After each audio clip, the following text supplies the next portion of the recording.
नमस्कार, डेली 24 भारत देख रहे हैं आप। मैं हूं आपके साथ साहिल धुलिया। तो बुलेटिन की शुरुआत करते हैं।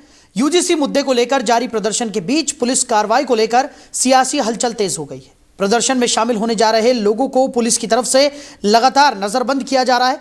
इस क्रम में पुलिस ने डॉक्टर उदिता त्यागी, क्षेत्रीय मंत्री भाजपा महिला मोर्चा को भी नजरबंद कर दिया।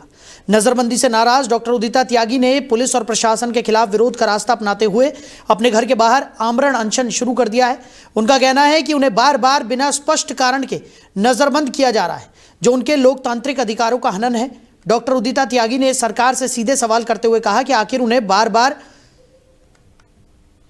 प्रदर्शन से पहले नजरबंद क्यों किया जाता है। उन्होंने स्पष्ट किया है कि जब तक उन्हें इस सवाल का संतोषजनक जवाब नहीं मिलेगा तब तक वो आमरण अनशन जारी रखेंगी। उन्होंने कहा कि यूजीसी से जुड़े मुद्दों पर छात्रों और शिक्षकों के बीच भविष्य का सवाल है और इस पर शांतिपूर्ण विरोध करना हर नागरिक का अधिकार है। प्रशासन की इस कार्रवाई से न सिर्फ जनप्रतिनिधियों में बल्कि आम लोगों में भी नाराजगी देखी जा रही है। फिलहाल पुलिस और प्रशासन पूरे मामले पर नजर बनाए हुए है। डॉक्टर उदिता त्यागी के आमरण अनशन को लेकर क्षेत्र में राजनीतिक हलचल और तेज हो गई है। यूजीसी का जो भी काला कानून आया है, हम लोग उसका शुरू से ही विरोध कर रहे हैं, क्योंकि यूनिवर्सिटी लेवल पे 10% स्वर्ण बच्चों को 90% बाकी सारे बच्चों से बिल्कुल पूरी तरह से अलग और अछूत कर दिया गया है। और यूनिवर्सिटी में घुसने से पहले अपराधी घोषित करने का उनका पूरा ये प्लान है। और मैं ये चाहती हूँ कि कोई भी ऐसा कानून हिंदुओं के मध्य ना आए जिससे कि हिंदू जात पाति में बंटे और जिहादियों को मौका मिले कि वो हमारी लड़कियों का रेप, बलात्कार या उनका मानसिक प्रताड़ना कर सके, या वो बचे खुचे 10% स्वर्ण हिंदू बच्चों का मॉब लिंचिंग कर सके। तो बहुत ही खतरनाक कानून है और हिंदुत्व के लिए तो ये बहुत ही, कहना चाहिए, एक डेथ वारंट है। यूजीसी का जो तो यूजीसी के मुद्दे पर लगातार प्रदर्शन देखने को मिल रहे हैं और डॉक्टर उदिता त्यागी ने सरकार से सवाल किए हैं। आमरण अनशन पर भाजपा महिला मोर्चा की नेता उदिता त्यागी बैठ गई हैं और यूजीसी मुद्दे पर तनाव बढ़ता हुआ नजर आ रहा है। तो भाजपा नेत्री को नज़रबंद यहां पर किया गया, जिसके बाद डॉक्टर उदिता त्यागी आमरण अनशन पर बैठ गई हैं। उनका कहना है कि प्रदर्शन से पहले बार बार उन्हें नज़रबंद किया जा रहा है और उन्हें सही तरीके से कोई स्पष्टीकरण भी नहीं दिया जा रहा। उन्होंने सरकार से सीधे सवाल किया है कि आखिर क्या वजह है कि बार बार उन्हें नज़रबंद किया जा रहा है। उन्होंने कहा कि प्रदर्शन करना और शांतिपूर्ण तरीके से प्रदर्शन करना उनका लोकतांत्रिक अधिकार है और ऐसे में उनके अधिकारों का हनन यहाँ पर किया जा रहा है, बार बार उन्हें नज़रबंद किया जा रहा है। तो भाजपा महिला मोर्चा की नेता डॉक्टर उदिता त्यागी आमरण अनशन पर बैठ गई हैं।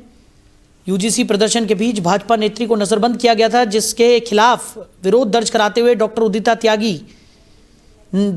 अब आमरण अनशन करती हुई अपने घर के बाहर नजर आ रही हैं। उनका कहना है कि जब तक उन्हें ठीक तरीके से स्पष्टीकरण नहीं दिया जाता तब तक वो अपने इस आमरण अनशन को जारी रखेंगी। तो यूजीसी मुद्दे पर तनाव बढ़ता हुआ दिखाई पड़ रहा है। पुलिस कार्रवाई पर भी सवाल उठ रहे हैं। यूजीसी प्रदर्शन के बीच भाजपा नेत्री का ये आमरण अनशन शुरू हो गया है। तो आमरण अनशन पर भाजपा महिला मोर्चा की नेता डॉक्टर उदिता त्यागी बैठ गई हैं। अपने घर के बाहर ही आमरण अनशन करती हुई वो नज़र आ रही हैं। बता दें कि यूजीसी को लेकर उन्हें नज़रबंद किया गया और यूजीसी प्रदर्शन के बीच भाजपा नेत्री को नज़रबंद करने से वो नाराज़ हो गई, जिसके बाद वो अपने घर के बाहर ही आमरण अनशन पर बैठ गई। उन्होंने साफ तौर पर कहा कि ये उनके लोकतांत्रिक अधिकारों का हनन है और कोई स्पष्टीकरण दिए बिना बार बार उन्हें नज़रबंद किया जा रहा है। तो उन्होंने सरकार से सीधा सवाल किया कि आखिर शांतिपूर्ण प्रदर्शन करना हर किसी का अधिकार है और ऐसे में बिना किसी स्पष्टीकरण के उन्हें बार बार ऐसे नज़रबंद किया जा रहा है, जो कि लोकतांत्रिक तौर पर बिल्कुल गलत है।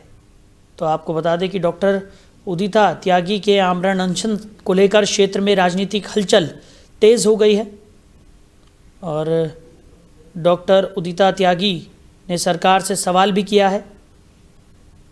उन्होंने सरकार से स्पष्टीकरण मांगा है। उन्होंने कहा है कि शांतिपूर्ण तरीके से प्रदर्शन करना हर किसी का अधिकार है और ऐसे में बार बार उन्हें नज़रबंद करना उनके लोकतांत्रिक अधिकारों का हनन है।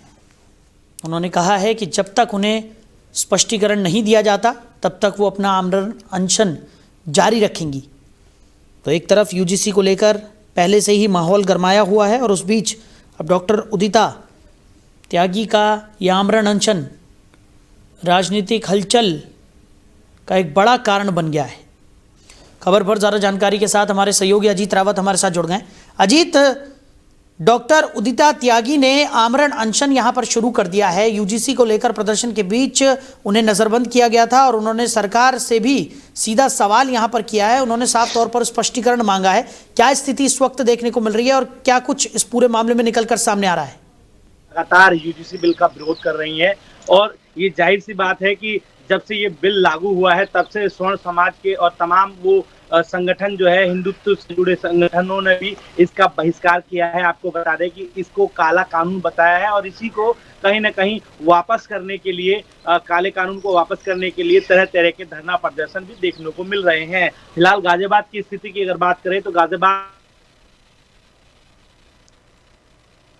तो हमारे सहयोगी अजीत से हमारा संपर्क यहाँ पर जो है तो बता दें यूजीसी प्रदर्शन के बीच भाजपा नेत्री को नजरबंद किया गया था, जिसके बाद अब वो आमरण अनशन पर अपने घर के बाहर बैठ गई हैं। उनका साफ तौर पर सरकार से सवाल है कि आखिर प्रदर्शन से पहले बार बार उन्हें नज़रबंद क्यों किया जा रहा है, जबकि ये उनके आधिकारिक क्षेत्र में आता है। उन्होंने कहा कि शांतिपूर्ण तरीके से प्रदर्शन करना हर किसी का लोकतांत्रिक अधिकार है और उन्हें बार बार नज़रबंद करना उनके लोकतांत्रिक अधिकारों का हनन है। खबर पर ज़्यादा जानकारी के साथ हमारे सहयोगी अजीत हमारे साथ जुड़े हुए हैं। अजीत, मेरी आवाज़ आप तक पहुंच रही है?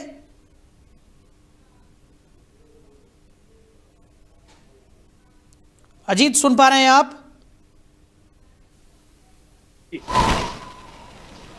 जी अजीत, मेरी आवाज़ आप तक पहुंच पा रही है? जी जी जी जी आपकी आवाज़ आ रही है? जी अजीत, सवाल वही है कि यूजीसी को लेकर पहले से ही माहौल गरमाया हुआ है। ऐसे में अब डॉक्टर उदिता त्यागी ने जिस तरीके से आमरण अनशन शुरू कर दिया है उससे भी राजनीतिक हलचल काफ़ी ज़्यादा तेज़ हो गई है। क्या स्थिति है इस वक्त?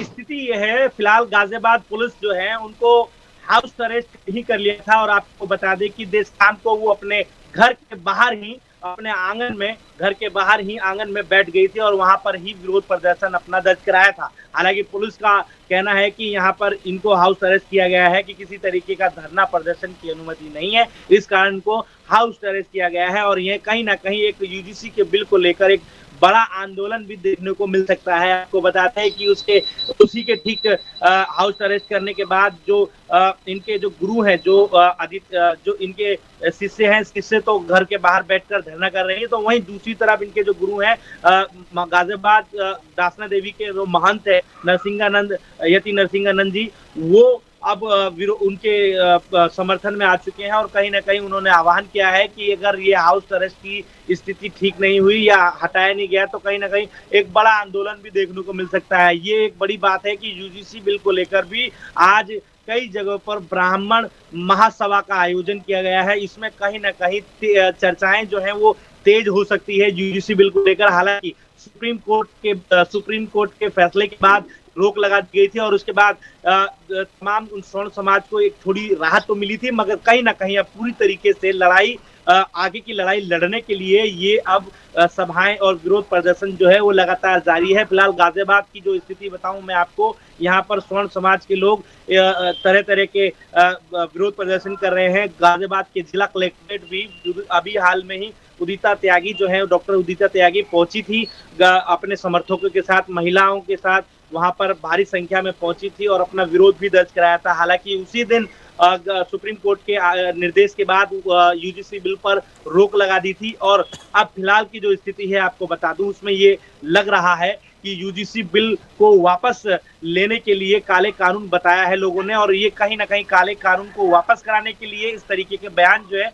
वो सामने निकल कर आ रहे हैं। हर संभव प्रयास जो है वो स्वर्ण समाज जो है वो फिलहाल जमीनी स्तर पर दिखाई दे रहा है और वो अपना हर संभव प्रयास कर रहा है। तो एक ये बड़ी बात है कि यूजीसी बिल जो है वो अभी थमा नहीं है, अभी भी लगातार सुप्रीम कोर्ट के रोक के बाद भी लगातार इसका विरोध जो है वो लगातार जारी है और कहीं ना कहीं जमीनी स्तर पर भी अब दिखाई दे रहा है। बिल्कुल। और अजीत, अगर बात की जाए भारतीय जनता पार्टी की, तो भारतीय जनता पार्टी के अंदर खाने में भी विरोध किस कदर पनप रहा है, ये साफ तौर पर जाहिर हो रहा है अब। और हालांकि कई नेता जो हैं वो खुले तौर पर तो कई दबी आवाज़ में यूजीसी का जो नया नियम है उसका विरोध करते हुए ज़रूर नज़र आ रहे हैं, और ये भाजपा के लिए कोई अच्छी खबर नहीं है।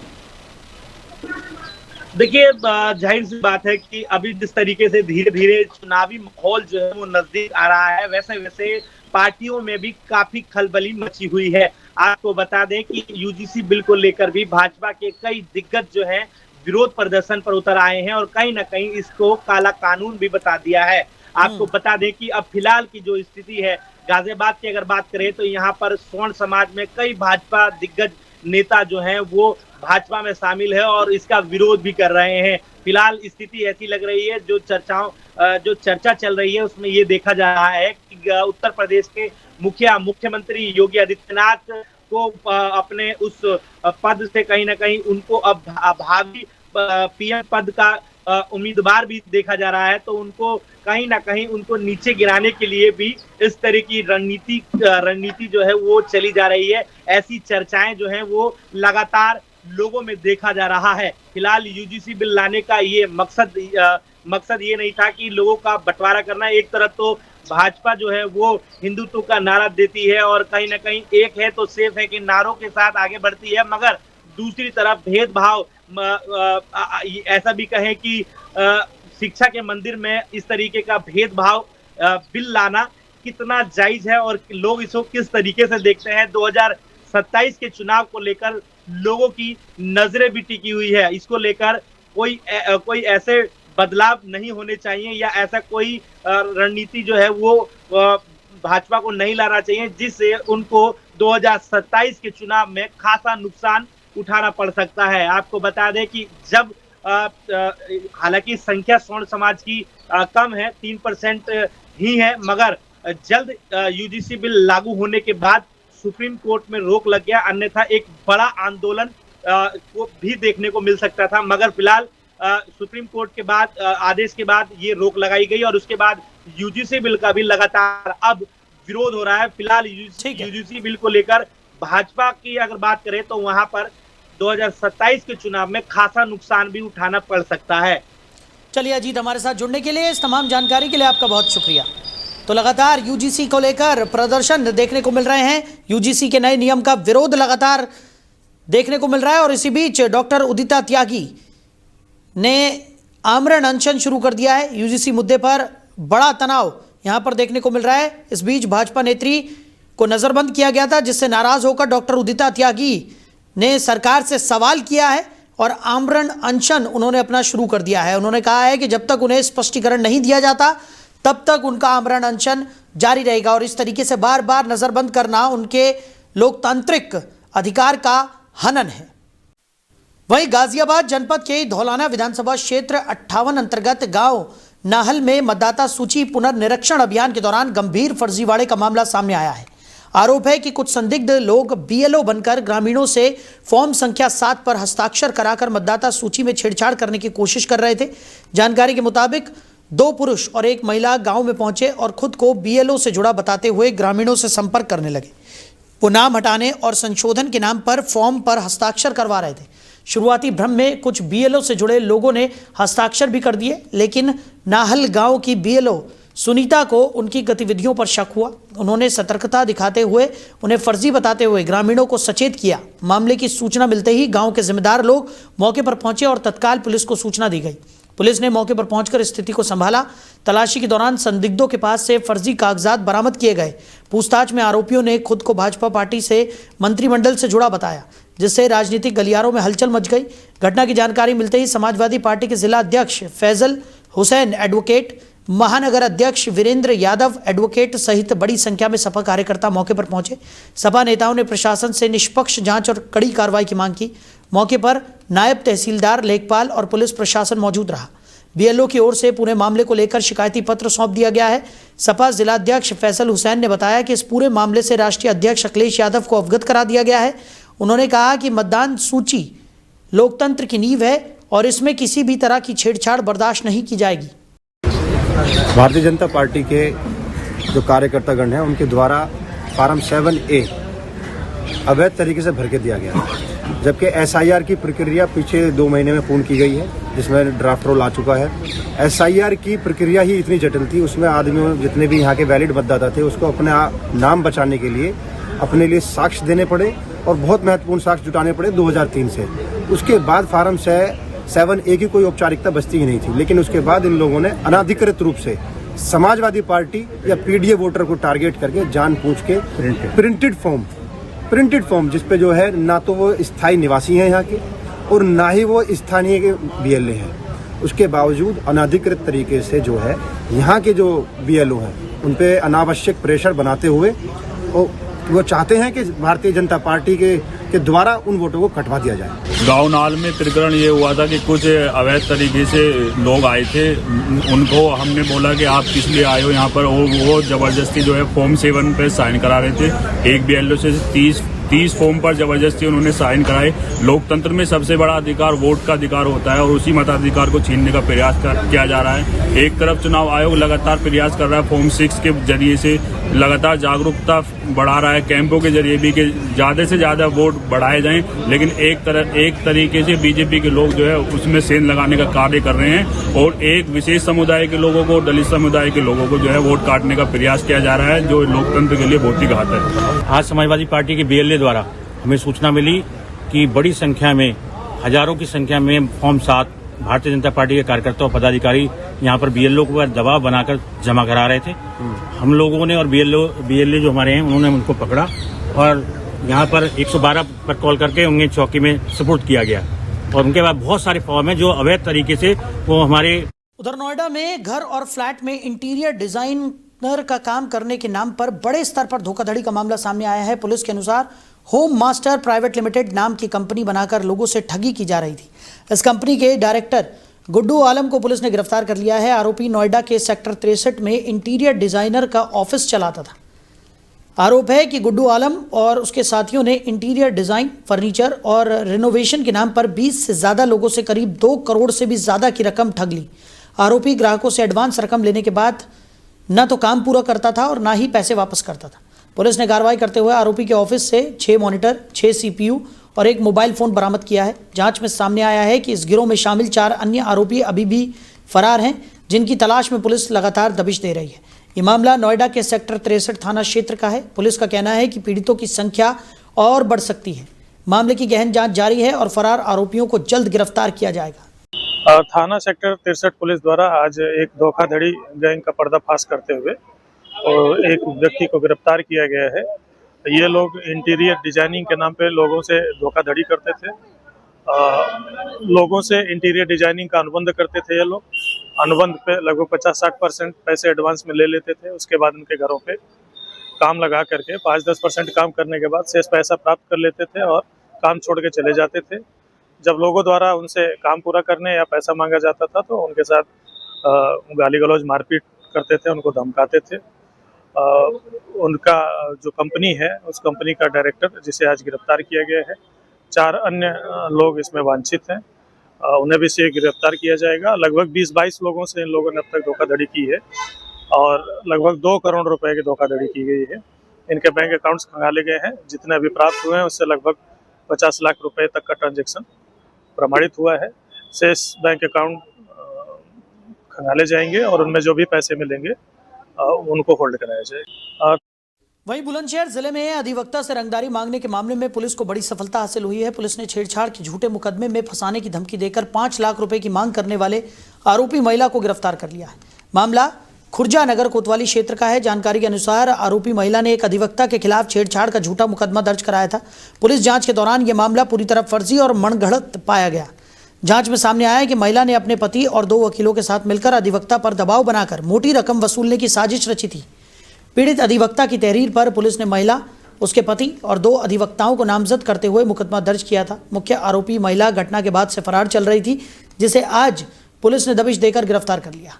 पुलिस का कहना है कि मामले में आगे की कानूनी कार्रवाई जारी है और अन्य नामजद आरोपियों की भूमिका की भी जांच की जा रही है। नहीं, एक्चुअली उसने एक झूठा मुकदमा लिखवाया था छेड़खान का हमारे खिलाफ और हम वहाँ पर उपस्थित भी नहीं थे। पुलिस ने उसमें इन्वेस्टिगेशन करा, उसे समाप्त किया, फिर हमने उसके खिलाफ रंगदारी का मुकदमा लिखवाया है। आज पुलिस ने अरेस्ट कर लिया है। तो पुलिस के द्वारा आज हमें न्याय मिला है कि उसको भेजा जा रहा है यहाँ पर अरेस्ट कर यही मामला है। और वो मनीता है, मनीता ने काफ़ी बदनामी की थी हमारी और बिल्कुल झूठा मुकदमा था, उसको शायद सजा भगवान देगा। किस तरह से आधार पे लिखवाया गया? ये जो रंगदारी का मुकदमा उसने हमने लिखवाया था, उसने हमसे 5 लाख रुपए मांगे थे, जिसका उसका ऑडियो हमने रिकॉर्ड किया था, जो कि पुलिस को दिया था। उसी ऑडियो के आधार पर ये मुकदमा पंजीकृत किया गया है। आज थाना खुर्जा नगर पर एक महिला अभियुक्ता जिसका नाम मनीता पत्नी अशोक है, जो खुर्जा कस्बे की ही रहने वाली हैं, उनको एक रंगदारी मांगने के मुकदमे में गिरफ्तार कर रिमांड हेतु माननीय न्यायालय के समक्ष प्रस्तुत किया गया है। अभियुक्ता के द्वारा एक मुकदमा घर में घुसकर छेड़छाड़ करने का एक मुकदमा महिला थाना पर पंजीकृत करवाया गया था तथा उस मुकदमे को खत्म करने के एवज में 5 लाख रुपए की रंगदारी मांगी गई थी। उस मुकदमे में भी तथ्य झूठे पाए गए तथा उस मुकदमे में भी अंतिम रिपोर्ट प्रेषित की गई है। इसमें रंगदारी मांगने के साक्ष्य मिले हैं, जिसमें कि महिला अभियुक्ता को गिरफ्तार कर रिमांड के लिए माननीय न्यायालय के समक्ष प्रस्तुत किया गया है। अग्रिम कार्यवाही थाना खुर्जा नगर से इसमें की जाए। वहीं गाजियाबाद के विजयनगर थाना चौक पर सुबह एक तेज रफ्तार कार ने सड़क पार कर रही महिला को कुचल दिया। हादसे में महिला के साथ मौजूद एक बच्ची गंभीर रूप से घायल हो गई, जिसकी हालत नाजुक बताई जा रही है। डॉक्टरों ने प्राथमिक उपचार के बाद बच्ची को दिल्ली रेफर कर दिया। प्रत्यक्षदर्शियों के अनुसार तेज रफ्तार कार ने नियंत्रण खोते हुए पहले महिला को टक्कर मारी और फिर सड़क पर मौजूद कई अन्य लोगों को भी चपेट में ले लिया। घटना के बाद मौके पर अफरा तफरी मच गई। स्थानीय लोगों ने तुरंत घायलों को अस्पताल पहुंचाया और पुलिस को सूचना दी। इस पूरी घटना का सीसीटीवी फुटेज सामने आया है, जिसमें साफ देखा जा सकता है कि कार तेज गति में चौक पर पहुंचती है और लोगों को टक्कर मारती चली जाती है। पुलिस ने फुटेज को कब्जे में लेकर जांच शुरू कर दी है। घटना की सूचना मिलते ही विजयनगर थाना पुलिस मौके पर पहुंची और कार चालक की तलाश शुरू कर दी गई। पुलिस का कहना है कि आरोपी चालक की पहचान की जा रही है और जल्द ही उसे गिरफ्तार किया जाएगा। फिलहाल पुलिस पूरे मामले की गहन जांच में जुटी है और घायलों की स्थिति पर नजर बनाए हुए है। वहीं उत्तर प्रदेश के जनपद से एक सनसनीखेज हत्या का मामला सामने आया है, जहां पुलिस ने एक महिला और उसके प्रेमी को हत्या के आरोप में गिरफ्तार कर बड़ी साजिश का पर्दाफाश किया है। पुलिस के अनुसार आरोपी महिला ने अपने एक प्रेमी को रास्ते से हटाने के लिए दूसरे प्रेमी के साथ मिलकर वारदात को अंजाम दिया। ये घटना 1 फरवरी की है, जब सरवट फाटक के पास नाले में एक अज्ञात शव मिलने से इलाके में हड़कंप मच गया था। बाद में शव की पहचान हरिनगर थाना पुरकाजी निवासी संजीव के रूप में हुई। मृतक के परिजनों की तहरीर पर थाना नई मंडी में हत्या का मुकदमा दर्ज किया गया। मामले की गंभीरता को देखते हुए पुलिस ने 4 विशेष टीमों का गठन किया। वरिष्ठ पुलिस अधीक्षक संजय कुमार वर्मा के निर्देशन में पुलिस अधीक्षक नगर सत्यनारायण प्रजापत, क्षेत्राधिकारी राजू कुमार साव और थाना प्रभारी ब्रजेश कुमार शर्मा के नेतृत्व में पुलिस ने 2 फरवरी को मामले का सफल खुलासा कर दिया। पुलिस ने ग्राम हरसौली थाना शाहपुर निवासी सादिक और सोनिया को गिरफ्तार किया है। पूछताछ में सामने आया कि मृतक और आरोपी महिला के बीच लंबे समय से संबंध थे। बाद में महिला के दूसरे आरोपी से भी संबंध हो गए, जिससे आपसी विवाद बढ़ता गया। इस विवाद के चलते हत्या की साजिश रची गई। पुलिस ने दोनों आरोपियों को गिरफ्तार कर आगे की विधिक कार्रवाई शुरू कर दी है। इस त्वरित कार्रवाई से जिले में पुलिस की सक्रियता और कानून व्यवस्था को लेकर सख्ती साफ नजर आती है। एक युवक की लगभग 30-32 वर्ष पुराने एक युवक की एक डेड बॉडी मिली थी। शव की पहचान बाद में जीवन उर्फ संजीव के रूप में, जो कि हरिनगर पुरकाजी का रहने वाला, उसके रूप में हुई थी। और पोस्टमार्टम पंचायतनामा की कार्रवाई के बाद जब पोस्टमार्टम में स्ट्रैंगुलेशन आया तो टीमें बनाई गई थी एसपी सिटी के पर्यवेक्षण में तथा सीओ मंडी राजू शाह और इंस्पेक्टर ब्रजेश शर्मा और तथा उनकी टीम द्वारा यह काम किया जा रहा था। 24 घंटे के अंदर इस घटना का पर्दाफाश कर दिया गया है। इसमें 2 लोग गिरफ्तार किए गए हैं 103 बीएनएस के तहत, जिसमें एक महिला सोनिया है तथा एक उसका जो प्रेमी है शादिक, जो कि हरसौली का रहने वाला है और हरसौली सोनिया का मायका भी है, तो गिरफ्तार किए गए हैं तथा इन्होंने अपना जुर्म कबूल भी कर लिया है। इनके पास से रस्सी बरामद कर ली गई है तथा इनको 103 बीएनएस के तहत जेल भेजने की कार्रवाई सुनिश्चित की जा रही है। सर, घटना का कारण क्या रहा? जो पूछताछ किया गया है, पूछताछ के आधार पर दोनों ने जब स्वीकार किया तो उन्होंने बताया कि जैसे कि जीवन से भी इसका संबंध लगभग 12 साल पहले इसकी शादी हुई थी, उससे पहले से इसका प्रेम संबंध चल रहा था जो मृतक है। और इसी के साथ साथ जहां का इसका ससुराल है हरसौली में, वहां पर एक शादिक नाम के व्यक्ति से भी इसका प्रेम संबंध चल रहा था, जो कि गोवा में सिलाई का काम करता है और समय समय पर 1.5 महीने 2 महीने में वापस आता है। तो दोनों जब प्रेम संबंधों में जब दोनों में टसल होती है, उसी परिदृश्य में उसको सूचना मिलती है कि इसका जीवन से भी इसका प्रेम संबंध चल रहा है, तो जानबूझ करके षड्यंत्र करके उसको बुलवाया गया। बुलवाने के बाद जो है सोनिया ने उसको बुलाया, उसके बाद उसके घर में प्रवेश करने के बाद वहां छुपा हुआ था शादिक, और जैसे ही वो प्रवेश करता है तथा कपड़े उतारने का प्रयास करता है महिला के साथ जाने के लिए, तो उसमें उसको पकड़ करके उसको जो है रस्सी से उसके गला कस करके महिला ने उसका पैर पकड़ा, पुरुष ने उसका गला कस करके उसकी हत्या करी। से स्ट्रैंगुलेशन पोस्टमार्टम में आया। वहीं नोएडा के थाना सेक्टर 113 क्षेत्र में स्थित सेक्टर 120 की आरजी रेजिडेंसी सोसाइटी में आज अचानक भीषण आग लग गई। आग बहुमंजिला इमारत में लगने से पूरे इलाके में अफरा तफरी का माहौल बन गया। आग की लपटें और धुएं का गुबार दूर से ही दिखाई देने लगा, जिससे सोसाइटी में रह रहे लोगों में दहशत फैल गई। घटना की सूचना मिलते ही थाना 113 पुलिस मौके पर पहुंची और सुरक्षा व्यवस्था संभालते हुए लोगों को सुरक्षित बाहर निकालने का प्रयास शुरू किया गया। इसके साथ ही फायर ब्रिगेड की कई गाड़ियां भी मौके पर पहुंची और आग बुझाने का काम शुरू किया गया।